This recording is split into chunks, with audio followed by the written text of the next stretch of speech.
Hey friends, here we are, day 13 of quarantine, and I thought I'd do something different. Um, One of the ironic things of this isolation is that it's brought us closer in our ability to reach out to some people we haven't maybe talked to in a long time or haven't had the time to reach out to. So as I was thinking about all of us who are using YouTube and using social media and using video to learn and teach, I thought of a good friend of mine who is a studio musician, a touring musician, and is now doing a lot of his work on YouTube. So we're going to do a collaboration, a crossover episode with my good friend RJ Ronquillo and myself. RJ, are you there? I'm here. It's amazing. So RJ, where physically are you right now? I am in my home studio in Nashville, Tennessee. It's true, and I'm right here in Metro Detroit. RJ and I had the fortune and occasionally the misfortune of going to the same high school and spending a lot of time together, both in the auditorium, the performing arts, as well as assorted other behaviors and adventures outside of school. Extracurricular activities. It's true. It's true. So RJ, tell us a little bit about you and what you do these days. Sure. So after graduating from high school, I went to music school in Miami, Florida, and I studied jazz guitar and studio music. And after graduation, I basically became a professional musician, starting from playing with wedding bands up to touring, recording. And after touring for many, many years, I decided a couple years ago to kind of temporarily retire from it and just stay at home to focus on YouTube, because I had gradually been doing like gear demonstration videos for different companies, and that started to get busier and a little more financially interesting as opposed to traveling. And especially nowadays, it's like, I think I made the right decision because nobody's traveling now. But I'm happy I did. I'm happy I pivoted towards this whole YouTube thing because it's been great. I think I've been full-time now for about a year and a half now. So it's been going good. And my career has basically changed from being a professional musician in the typical terms that everyone thinks about touring and recording, to being still a professional musician, but I'm doing it all online. Yeah. So I know you pushed back on this when we were talking a little bit earlier. I'm prepping for this, but you're very much a teacher. I read your comments and people are like, oh my gosh, RJ, thanks for teaching me this. Or like, oh, that's how that's done. So in this current situation where you've got like a year and a half lead on us, where you're teaching people from your home studio and they're interfacing with phones, what are some things you have learned about teaching or about instructing or sharing information with people through this kind of a media? Well, when I think about making videos, like I play guitar and I do a lot of guitar lesson videos. And when I think about the things that I want to teach, I don't necessarily think like, oh, I'm going to focus this just for beginners or I'm just going to focus this for advanced players. I kind of try to teach something that all different levels can grab something from, whether it's like, oh, I can do this, exercise as opposed to the other exercises or whatever. So I try to make it universal for the most part, but I also try to make it something that I want to teach. Maybe things or concepts or techniques or licks that I've discovered on my own and like, oh, this would be cool for other people to learn. So it's kind of just like deciding, how or, exactly what to teach and the best way to do it. And kind of like it resonates with a lot of people. And I don't intentionally focus on like, okay, these people need to learn like this scale or whatever. I just kind of hopefully teach what I want to teach and people will get it, I love that you're saying that, because one of the conversations I have both with parents, which is like, what do you want to teach your kids? Like, it might not be a particular type of rock or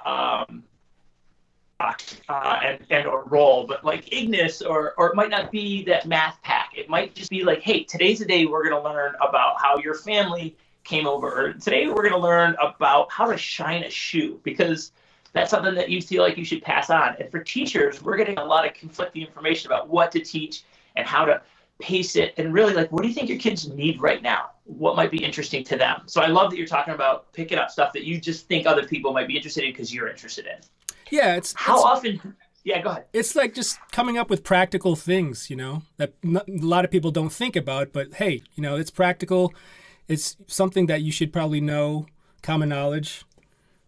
Yeah, I think this is a great time for us to focus on things you ought to know, be it from a teacher's perspective or to parents and guardians. How often do you learn stuff through YouTube or through watching videos? Every day. My wife will tell you. My wife will totally tell you that I'm on YouTube way too much, and like I make the excuse like, yeah, well, it's kind of my business, but at the same time, I'm still watching other people's videos and channels, and it's just not guitar related stuff. I learn from just YouTubers in general, how they're editing their videos, how they're titling their videos. So I learn, about other guitar players. I learn about other YouTubers. I learn about the whole business, I guess, of YouTube and SEO and all that stuff. So I'm constantly learning stuff every day. So I'm not bored, that's for sure. That's good. That's good, because the B word is what a lot of us are dealing with a lot of our small friends at home these days. I have a buddy who, if you say that I'm bored, he gives them the most unpleasant task possible. It's a lot of kitty litter cleaning and sorting screws and nails. So when you go to YouTube as a learner, when you approach a distance medium like that, what do you do to help make sure you really capitalize on that learning? Like, how do you really get the most out of the time you spend on YouTube? Well, a lot of it is making sure I don't go down a rabbit hole of something that's not important. I mean, occasionally I'll make time to like watch the dumb videos or the silly videos for entertainment purposes. But the thing about YouTube, which is great, is, well, not perfect, but their algorithm as far as recommending related videos after you watch a certain video, whether it's like a lesson or some sort of tutorial. When it's done, a lot of times YouTube will recommend a video that you'll probably be interested in that's related to whatever subject you're learning on. So it kind of, they try to pull you down into a rabbit hole, and a lot of times they do, right, because that's just their business. They want you to stay on the platform. But at the same time, there's so much valuable information just on YouTube that like you could basically these days learn how to be a guitar player just strictly from watching YouTube videos. Is that good or bad, do you think? It's different. I think it's fine. Obviously, it's hard to say because, our generation, we had to learn person to person, in-person music lessons or teaching. Nowadays, since, the culture has changed and, with social media and internet, it's different for us, but the kids that are younger this is all that they know, they're obviously learning something. So I think eventually it's kind of going to become, the norm. It already has kind of become mainstream in the norm. So I think more and more you'll see more people learning online. But that said, there's still some things that you can't teach or relay through video that you can, through in-person, person-to-person contact. It's awesome. So, RJ, I think you've given us a ton to think about, because our kids are going to come out of this experience, this quarantine, however long it lasts, and really have become very fluent, in the ability to learn in this medium, which they already were teaching themselves. Yeah. I'm really curious to see where education goes. Might be really good for YouTubers like yourselves. RJ, I also just love that you gave us a little bit of time, because as long as I've known you, you said you were going to be a guitar player. And I think that wasn't always what everyone wanted their son or daughter to grow up to be.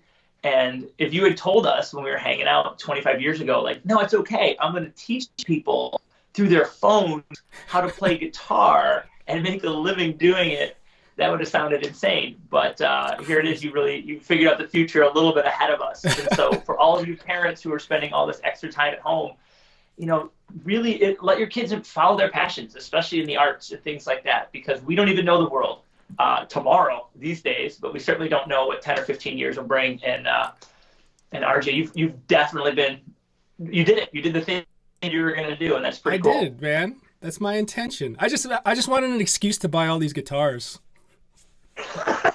Well, you found one, man. That's awesome. That's awesome. Any final thoughts for parents or for teachers or people who might be watching this, trying to figure out this platform or anything else, just from your experience as a successful YouTuber / musician / all-around good guy? Yeah, I mean, YouTube has such a wealth of information, whatever niche you're in or whatever kind of thing you're teaching. I mean, everything you probably ever want to learn, someone's doing it on YouTube, someone's teaching it on YouTube. So, don't be afraid to spend hours on YouTube, because I've found a lot of things that I never thought I'd be interested in or, interested in learning through the YouTube platform. So I think it's been great. Cool.